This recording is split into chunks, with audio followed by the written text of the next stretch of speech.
वापस बाजार की तरफ, जहां पे काफ़ी नर्वस है बाजार। और हमारे साथ रोहित श्रीवास्तव आज जुड़ रहे हैं बाजार में हमें मार्गदर्शन करने के लिए विदेश से। बहुत बहुत शुक्रिया। पहली बात तो रोहित, आप हमारे साथ जुड़ रहे हैं। मुझे मालूम है आप ट्रैवल कर रहे हैं, लेकिन फिर भी आपके लैपटॉप्स आपके साथ ट्रैवल कर रहे होंगे और आपने देखा होगा कि आपके बाजार में पीछे क्या बुरा हाल इससे मचा हुआ है। क्या क्या रीड कर रहे हैं आप चार्ट्स पे?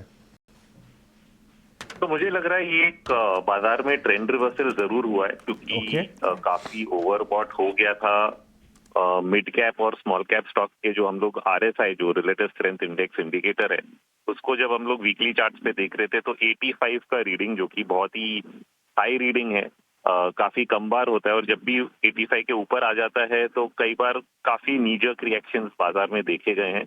तो वही चीज इस हफ्ते भी हमने देखी है। और इसके होते हुए जो प्रीवियस स्विंग लो है 21,450 के आसपास, या 48 बोलूं एग्जैक्टली, वो लो को आज बाजार ने तोड़ा है। तो ये एक इंडिकेशन है कि ब्रॉडली जो अपवर्ड ट्रेंड था वो नीचे की तरफ घूम रहा है। बट इसमें जो ट्रेडर्स हैं उनको थोड़ा केयरफुल होना चाहिए, क्योंकि अब 3-4 दिन की कंटिन्यूस गिरावट से बहुत ही शॉर्ट टर्म में इंट्राडे लेवल पे भी बाजार ओवरसोल्ड हो चुका है। तो यहाँ क्या होगा कि 2-3 दिन के टाइम फ्रेम वाले जो पीरियड है उसमें शायद बाजार एक बाउंस भी दे दे।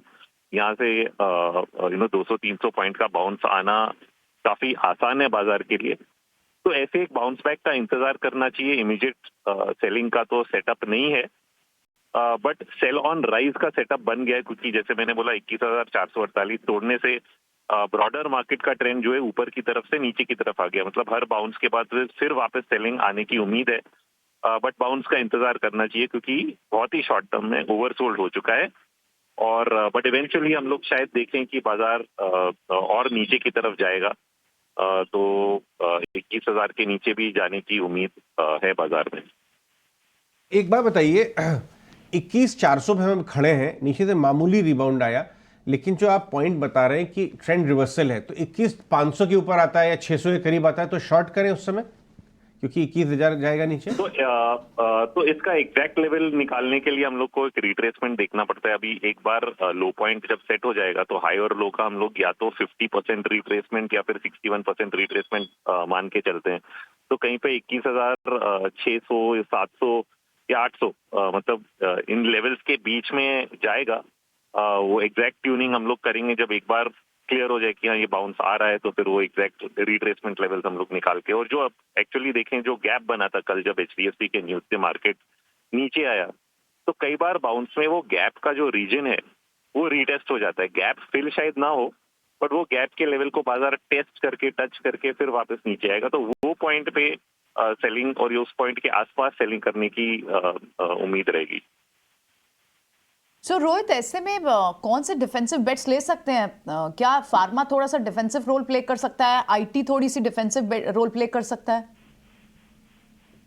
तो आईटी पे तो मैं थोड़ा डाउट करूंगा, क्योंकि ये ग्लोबली कनेक्टेड है और जो हम लोग बाजार में सेलिंग देख रहे हैं ये सिर्फ डोमेस्टिक फैक्टर से नहीं हो रहा है। ग्लोबली भी मार्केट जो है थोड़े वीक हुए हैं, स्पेशली एशिया में। जैसे मैं सुन रहा था कि आज ऑलमोस्ट कल अक्रॉस एशिया $6.5 बिलियन की सेलिंग हुई फॉरेन इंस्टीट्यूशन से। इंडिया में शायद 1.2 बिलियन की सेलिंग हुई। तो जब इस तरह की सेलिंग हो रही है और ग्लोबल फैक्टर्स इन चार्ज है, तो आईटी सेक्टर पे नेगेटिव इम्पैक्ट होता है। डिफेंसिव सेक्टर से बचता सिर्फ फार्मा है, जो आपने बोला। तो फार्मा सेक्टर में ऐसा है कि अगर बाजार ज्यादा वीक होता है तो शायद कम गिरे। और क्योंकि ये सेक्टर काफी देर से ऊपर की तरफ आने लगा, मीडियम टर्म में शायद थोड़ा आउट परफॉर्म करे। तो फार्मा ही एक सेक्टर है जिसपे शायद इन्वेस्टर थोड़ा फोकस कर सकते हैं आउट परफॉर्मेंस के हिसाब को रखते हुए। ओके, एक आखिरी सवाल। मैं आप यूजुअली बात नहीं करते हैं स्टॉक्स की रोहित, लेकिन आज ये जो पूरे सर्कमस्टांसेस बन गए हैं, मुझे आप पे मन कर रहा है एक एचडीएफसी पे सवाल और पूछ लूं आपसे। चार्ट का पोजीशन बता दीजिए। मैं पहले ही डिस्क्लेमर लगा देता हूं कि ये बाय सेल रिकमेंडेशन नहीं है रोहित की, कि भाई चार्ट्स का सेटअप कैसा नजर आता है एचडीएफसी में इतने प्राइस डैमेज के बाद। हाँ, तो सही आपने बोला, हम लोग कोई एडवाइजरी सर्विस नहीं रन करते हैं, बट चार्ट की स्टडीज खुद की तो जो ट्रेडिंग है एचडीएफसी को हमने काफी टाइम से अवॉइड किया है। क्योंकि अगर हम लोग 2 साल का चार्ट देखें तो एक ब्रॉड रेंज के अंदर ही ऊपर नीचे चलता रहा है।